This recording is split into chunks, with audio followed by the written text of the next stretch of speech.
ما حراك بهذا أن يكبر قدرك عند الله. சோதனைகள் இறைவனின் புறத்திலிருந்து வருகிறது, ஆம். ஆனால் ஒருவருக்கு சோதனை நன்மையாக வரும், ஒருவருக்கு சோதனை தண்டனையாக வரும். நபிமார்களுக்கு சோதனை வந்தது என்று சொன்னேன். எல்லா நபிமார்களுக்கும் சோதனை வந்தது. அந்த சோதனைகள் அவர்களை தூய்மைப்படுத்துவதற்காக, அவர்களை சுத்தப்படுத்துவதற்காக, அவர்களுடைய அந்தஸ்தை அல்லாஹ்விடத்திலே உயர்த்துவதற்காக, ஈமானில் அவர்களை உறுதிப்படுத்துவதற்காக, எல்லாவற்றையும் கொண்டும், உலகத்தை கொண்டும், மார்க்கத்தை கொண்டும், தீனை கொண்டும் அல்லாஹ் சோதித்துக் கொண்டே இருந்தால் அவனின் பக்கம் அவர்களை நெருக்கமாக்கி கொண்டு வருவதற்காக. அது நிஅமா, அது அருள். அந்த சோதனை அருள். அல்லாஹ்வுடைய தூதர் ஸல்லல்லாஹு அலைஹி வஸல்லம் அவர்கள் சொன்னார்கள், உலகத்தில் அதிகமாக சோதிக்கப்பட்டவர்கள் யார் என்று கேட்கும் போது நபிமார்கள், அவர்களுக்கு பின்னால் வந்தவர்கள் என்று சொல்லிவிட்டு சொன்னார்கள், அல்லாஹ் ஒரு மனிதனுடைய மார்க்கத்திற்கு ஏற்ப அவனை சோதிப்பான். யா அல்லாஹ், அவனுடைய மார்க்கம் நிலையாக உறுதியாக இருந்தால் அந்த உறுதியோடு, அந்த நிலையோடு சோதனையும் உறுதியாகும். யா அல்லாஹ். மேலும் சொன்னார்கள், அவனுடைய மார்க்கம் எளிதாக இருந்தால் சோதனையும் அவனுக்கு எளிதாகும். ஆனால் இறைவன் நாடக்கூடிய அடியார்களை இறைவன் சோதனைகளை கொண்டு, சிரமங்களை கொண்டு நெருக்கமாக்கி கொண்டே இருப்பான், இந்த பூமியில் அவன் பாவம் இல்லாதவனாக நடக்கும் வரை. யா அல்லாஹ், இந்த ஹதீஸை எப்படி விவரிப்பது இந்த சிறிய நேரத்தில்? இன்ஷா அல்லாஹ் வாய்ப்புகள் வரும்போது இந்த ஹதீஸை விவரிக்கிறேன். அல்லாஹ் சோதனைகளை கொண்டு ஒரு மனிதனை பக்குவப்படுத்துவான், நிலைப்படுத்துவான், முன்னேற்றுவான். அவனுக்கு அடுத்த கட்டத்தை நோக்கி அவனுடைய வாழ்வை நகர்த்துவான். அவன் அதன் மீது நம்பிக்கை கொண்டிருப்பான். நலவு வந்தால் அல்ஹம்துலில்லாஹ், சோதனை வந்தாலும் அல்ஹம்துலில்லாஹ், அல்லாஹ்வை புகழ்வான், அல்லாஹ்விடத்தில் உதவி தேடுவான். இவன் முஃமின்.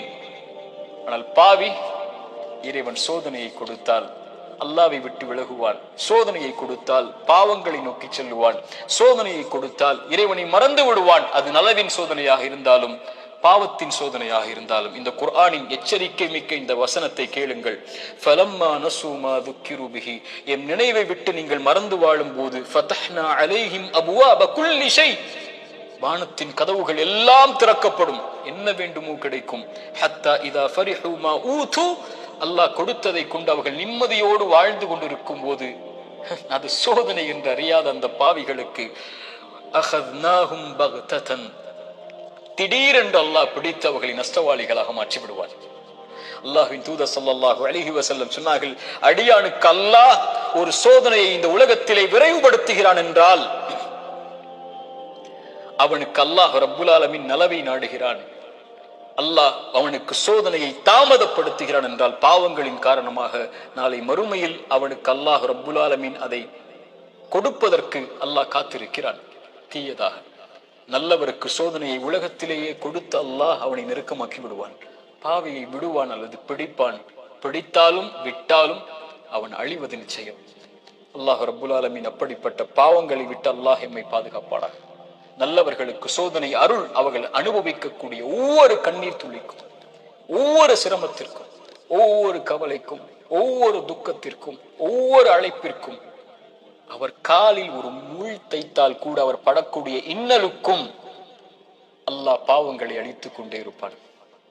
ரசூலுல்லாஹ் சொன்னார்கள் ஸல்லல்லாஹு அலைஹி வஸல்லம், ஆனால் பாவி படக்கூடிய ஒவ்வொரு சோதனையும் அவன் மீண்டு அல்லாஹ்விடத்திலே செய்த பாவங்கள் எதுவாயினும், அவன் கடந்த காலம் எதுவாயினும், எவ்வளவு கொடிய பாவங்களை வைத்திருந்தாலும் அவன் பாவத்திலிருந்து விலகாமல் சோதிக்கப்படும் போது நன்மையை நோக்கி செல்லாமல் இருந்தால் அவனுக்கு இந்த உலக வாழ்வும் மறுமையும் அழிவுதான்.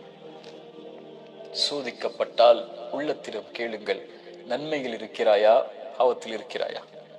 நன்மையில் இருந்தால் இது உனக்கு அருளின் சோதனை, முன்னேறு, வெளிச்சம் உனக்கு முன்னால் இருக்கிறது, நடந்து சென்று கொண்டே இரு, இந்த இருள் நீங்கிவிடும். இருளுக்கு பிறகு பகல், துன்பத்திற்கு பிறகு இன்பம், நோய்க்கு பிறகு சுகம். இப்படி உலகம் மாறி மாறி உனக்கு கொடுக்கும். ஓடிவிடு நன்மையை தேடி. வெளிச்சம் உன் வாழ்க்கையில் விரைவில் வரும், மிகப்பெரிய வெளிச்சமாக. நீ ஒரு மாதம் சிரமப்படுவாய், ஆனால் நீ கடக்க வேண்டிய இந்த மாதத்தை அல்லாஹ்வின் நம்பிக்கையில் நன்மையில் கடந்து விட்டால் நீ வருடம் முழுக்க நிம்மதியோடு இருப்பாய். 3 நாள் 4 நாட்கள் நோயில் சிரமப்பட்டால் கவலை கொள்ளாதே. அந்த நோயை அல்லாஹ்வின் நன்மைகளை எதிர்பார்த்து காரணிகளை எடுத்துக்கொண்டு களி. அல்லாஹ் உனக்கு அதற்கு பிறகு மிகப்பெரிய சுகத்தை வைத்திருக்கிறான். ஆனால் பாவத்தில் இவை அனைத்தையும் நீங்கள் சந்தித்தால், பாவம் உங்களிடத்திலே இருந்தால், யா அஹி யா உக்தி, என் தோழரே, என் சகோதரியே, அல்லாவிற்காக அதை விடுங்கள். அல்லாஹ் உங்களை அரவணைக்க காத்துக் கொண்டிருக்கிறான். அவனை நோக்கி வந்து விடுங்கள். உங்கள் வாழ்வின் கவலைகள், பிரச்சனைகள், துன்பங்கள் இவை அனைத்தையும் இறைவன் நீக்கி விடுவான்.